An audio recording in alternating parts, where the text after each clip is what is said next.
ನಾಟಿ ಟೊಮೊಟೊನ ಹಾಕಿ ರುಚಿಯಾಗಿ ಟೊಮೊಟೊ ಚಟ್ನಿ ಮಾಡೋದು ತೋರಿಸ್ಕೊಡ್ತಾ ಇದ್ದೀನಿ. ತುಂಬ ರುಚಿಯಾಗಿರುತ್ತೆ. ಬೆಳಗ್ಗೆ ಟಿಫನ್ಗೆ ಆಗಲಿ ಮಧ್ಯಾಹ್ನ ಊಟಕ್ಕೆ ಆಗಲಿ ನೀವು ಮಾಡ್ಕೋಬೋದು. ಮೊದಲು 6 ಹಣ್ಣಾಗಿರೋ ಅಂಥ ಟೊಮೊಟೊ ತೊಗೊಂಡಿದ್ದೀನಿ. ಅದು ನಾಟಿ ಟೊಮೊಟೊ ತೊಗೊಂಡಿದ್ದೀನಿ. ನಾಟಿ ಟೊಮೊಟೊ ಹಾಕಿದ್ರೆ ಅಂತೂ ಚಟ್ನಿ ತುಂಬ ರುಚಿಯಾಗಿರುತ್ತೆ. ಇದನ್ನು 4 ಭಾಗವಾಗಿ ಕಟ್ ಮಾಡಿಟ್ಕೊಂಡಿದ್ದೀನಿ. ನೋಡಿ, ಈ ಥರ ಬೆಂದೋಗುತ್ತೆ. ಸ್ವಲ್ಪ ದೊಡ್ಡ ಸೈಜಲ್ಲೇ ಕಟ್ ಮಾಡ್ಕೊಳ್ಳಿ. ಈಗ ಕಡಾಯಲ್ಲಿ ಟೊಮೊಟೊನ ಸೇರಿಸ್ಕೊಳ್ಳೋಣ. ಹಾಗೆಯೇ ಒಂದು ಈರುಳ್ಳಿ ಕಟ್ ಮಾಡಿ ಹಾಕ್ಕೊಳ್ತಾ ಇದ್ದೀನಿ.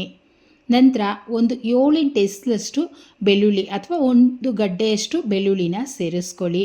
ಹಾಗೆ ಖಾರಕ್ಕೆ 6-7 ಹಸಿಮೆಣಸಿನ್ಕಾಯನ್ನು ಹಾಕ್ತಾ ಇದ್ದೀನಿ. ಈಗ ನಾವು ನೀರನ್ನು ಹಾಕಿ ಬೇಯಿಸಬೇಕು.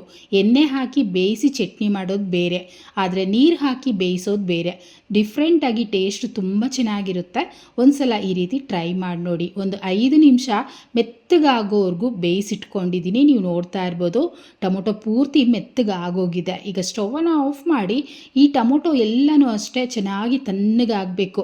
ಅಲ್ಲಿವರೆಗೂ ಸೈಡಲ್ಲಿ ಇಟ್ಕೊಂಬಿಡಿ. ಈಗ ಟೊಮೊಟೊನ ನಾವು ಮಿಕ್ಸಿ ಜಾರಲ್ಲಿ ಹಾಕಿ ಗ್ರೈಂಡ್ ಮಾಡಬೇಕು, ಅದರಿಂದ ತಣ್ಣಗಾಗಲಿ.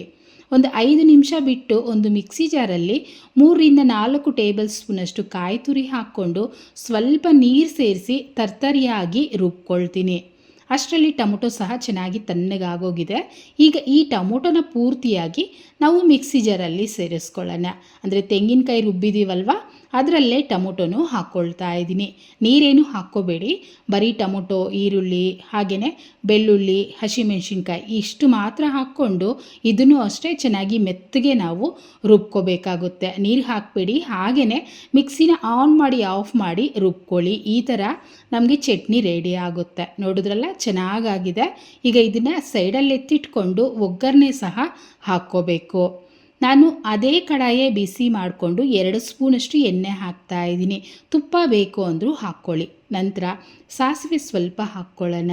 ಅರ್ಧ ಟೀ ಸ್ಪೂನಷ್ಟು ಜೀರಿಗೆನೂ ಹಾಕ್ತಾ ಇದ್ದೀನಿ. ಹಾಗೆ ಅರ್ಧ ಟೀ ಸ್ಪೂನಷ್ಟು ಉದ್ದಿನಬೇಳೆ ಹಾಕ್ಕೊಳ್ತಾ ಇದ್ದೀನಿ. ಈಗ ಸಾಸಿವೆ ಸಿಡಿಬೇಕು, ಉದ್ದಿನಬೇಳೆ ಚೆನ್ನಾಗಿ ಕ್ರಿಸ್ಪಿ ಆಗಬೇಕು. ಆ ರೀತಿ ಫ್ರೈ ಮಾಡಿಕೊಂಡು 2 ಕಡ್ಡಿಯಷ್ಟು ಕರಿಬೇವನ್ನು ಹಾಕ್ತಾ ಇದ್ದೀನಿ.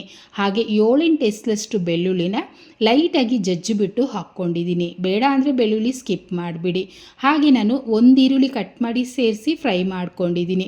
ವಿಡಿಯೋ ಸ್ಕಿಪ್ ಆಗಿಬಿಟ್ಟಿದೆ. ನೀವು ಸಹ ಈರುಳ್ಳಿ ಹಾಕಿ ಚೆನ್ನಾಗಿ ಫ್ರೈ ಮಾಡ್ಕೊಂಬಿಡಿ. ಈ ಥರ ಫ್ರೈ ಆಗಿದೆ ಅಲ್ವಾ. ಈಗ ನಾವು ರುಬ್ಬಿಟ್ಟಿರೋ ಅಂಥ ಟೊಮೊಟೊನೂ ಸಹ ಸೇರಿಸ್ಕೊಳ್ಳೋಣ. ಅಂದರೆ ಚಟ್ನಿನ ಸೇರಿಸ್ಕೊಳ್ತಾ ಇದ್ದೀನಿ.